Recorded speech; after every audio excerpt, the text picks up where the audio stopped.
Hi, welcome back to my channel. Thank you so much for joining me.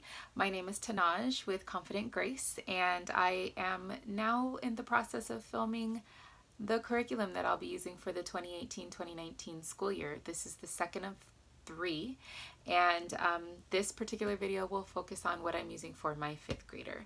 I have my course of study in front of me, so if I'm looking down, I'm just making sure I don't forget anything.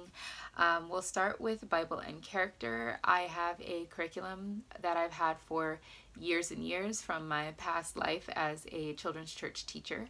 I will be going through that curriculum with them. It's called Through the Bible. It's a workbook that I have pulled apart and stored in a binder, so I will be using that with them this year.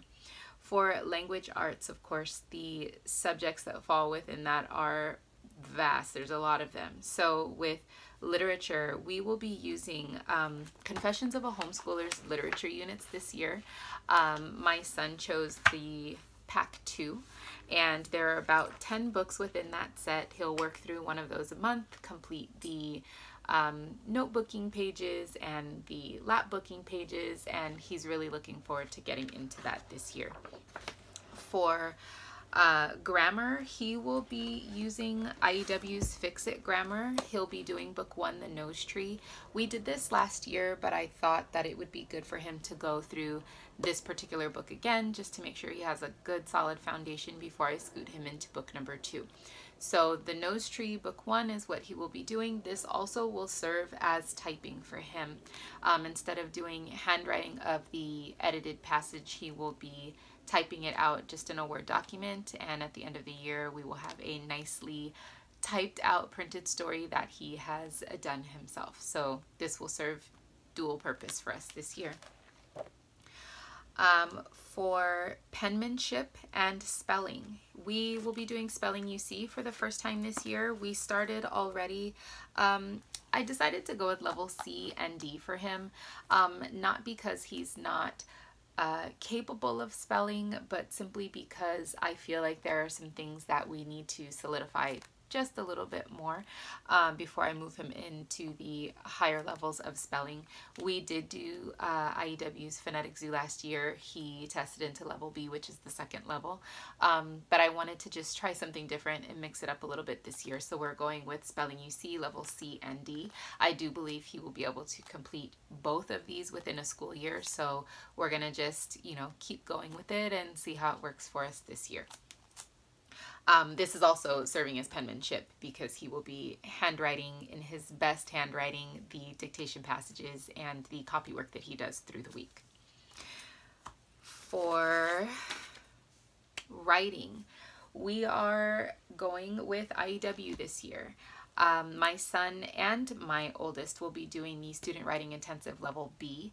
I may have to do a little bit of supplementation or adjusting with the level A for him because he is not the strongest writer, but we are absolutely working on that this year. So, you know, IEW tells you shoot for the middle, and at this point he's the middle, but I felt like I could adjust down for him if I need to, and focus more on my middle schooler. So with this, we're going to give it a go. I know that he will enjoy it, and we're looking forward to getting into this.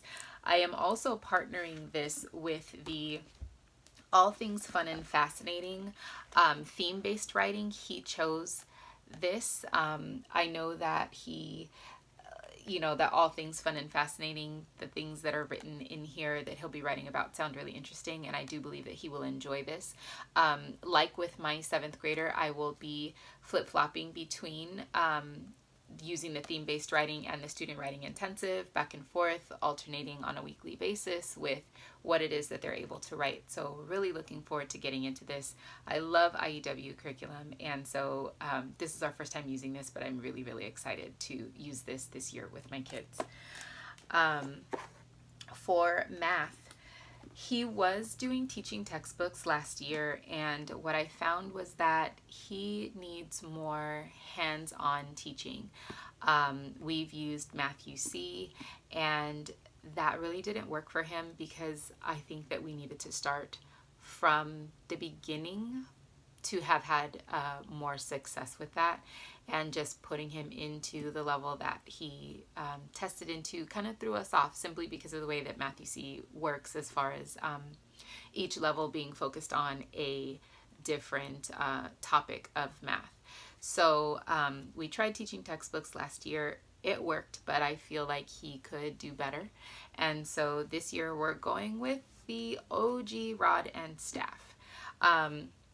We tried this at the beginning of our homeschooling career 2 years ago. This is our 3rd year of homeschooling, and this is a very solid math. It was very teacher intensive and just was too much for me at the time. But with my 7th grader being a little more independent, I feel like I can take this on with him. And so we're going to give this a go. I'm looking forward to teaching this to him and being more one-on-one with him in this way, because I have found that one-on-one serves him very well. So he will be using Arithmetic Math 5 by Rod and Staff this year.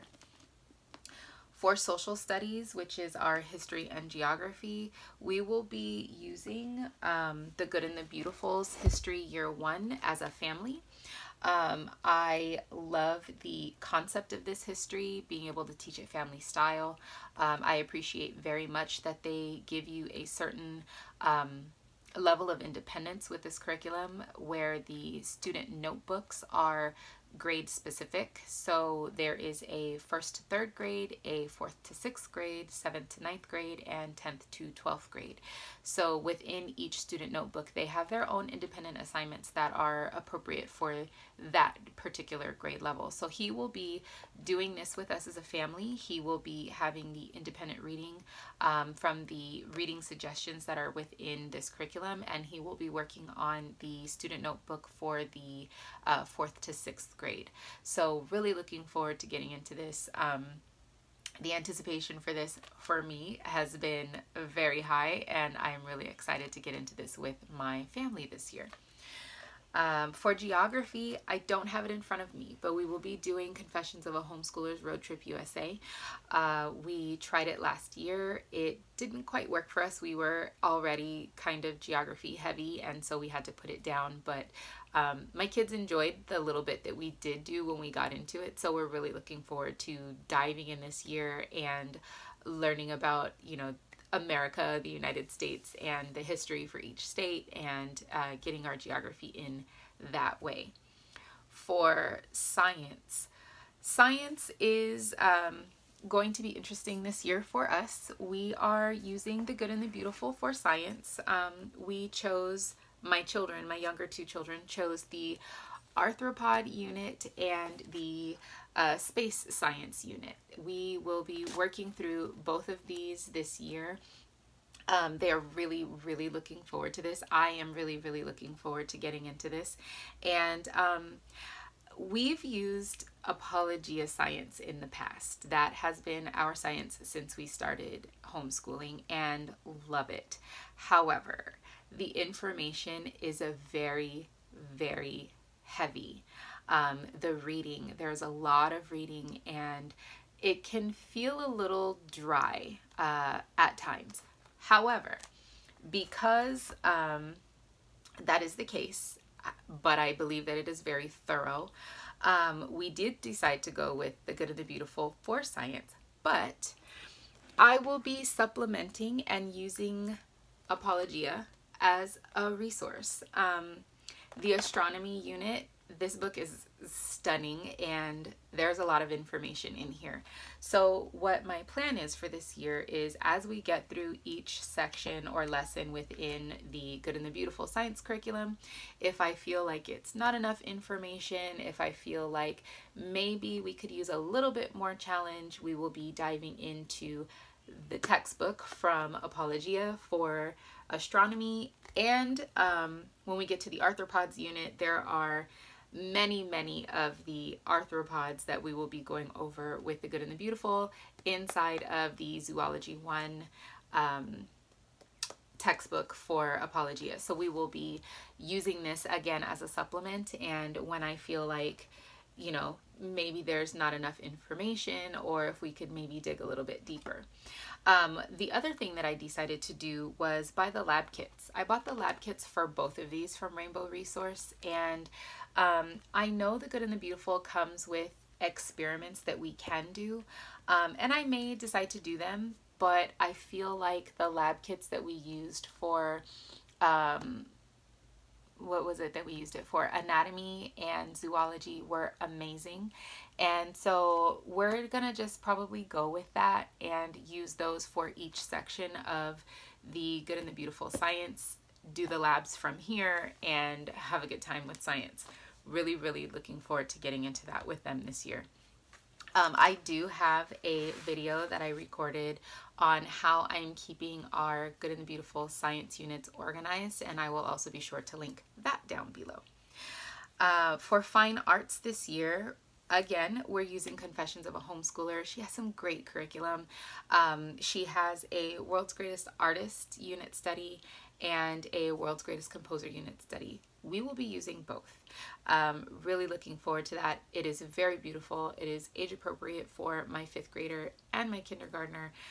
So we'll be using that as a family during morning time this year, and really looking forward to getting into that. With piano, they will be doing piano online using Hoffman Academy.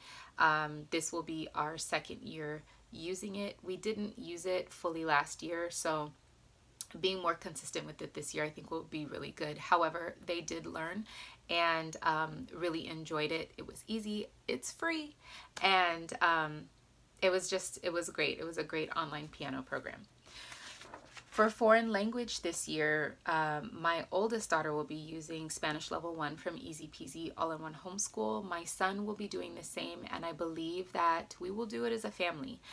There will be some supplementing, maybe some flashcards here and there that we throw in, but we are looking forward to learning a foreign language more this year, learning Spanish a little bit more. There will be some app supplementation and different things like that.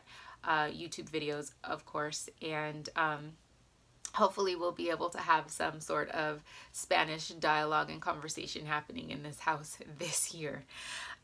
For health, nutrition, personal hygiene, safety, those are things I don't really need curriculum to teach.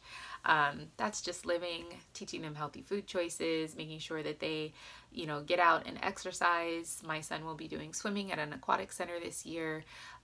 He will possibly be doing Kempo karate. We'll see how that goes, but either way, you know, PE is one of those things that if you encourage it, kids will do. And, you know, nutrition and personal hygiene and safety are things that should just be taught in life. So we will be doing it that way.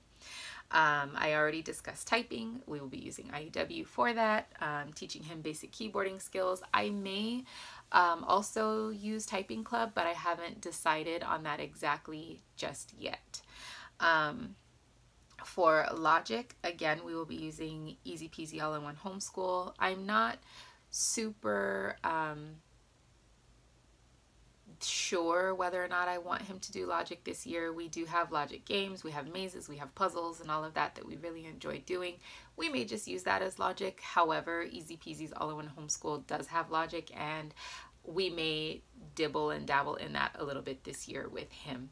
So that is our school year, my 5th graders school year 2018-2019. I hope you enjoyed. If you have any questions, please leave them in the comments below.